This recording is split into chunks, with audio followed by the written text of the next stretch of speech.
surrounds New Jersey, around the clock. This is News 12 New Jersey.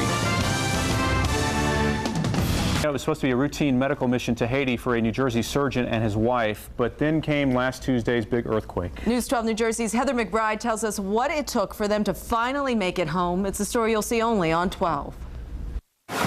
Every January since 1999, Dr. Daniel Burzon has spent a week volunteering in Haiti. This year, the urologist brought along his wife, Teddy, to help out in the small town of Milot, about 70 miles north of Port-au-Prince. All of a sudden, the room was really shaking, and their shelves that they have there are on wheels, and they all just started sliding forward, and we're looking around, and we're like, it's an earthquake. Everything held up in Milot, but the surgeons there knew their mission had changed. We spoke with Dr. Burzon over the phone before he caught his final flight home from Fort Lauderdale. We spent the day before, we expected to get casualties, getting it ready and turning it into a trauma hospital.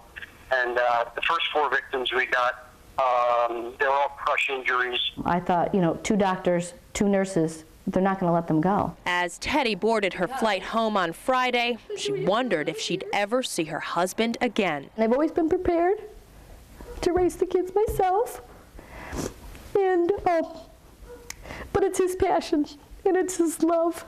It's been since Friday that Dr. Burzon has been trying to return from Haiti to his home here in Brielle.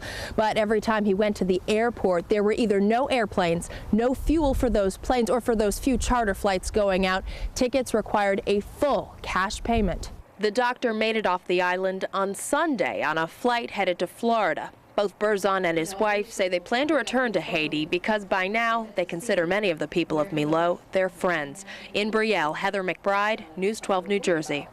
Well, Dr. Burzon says he plans to go back to work first thing tomorrow morning.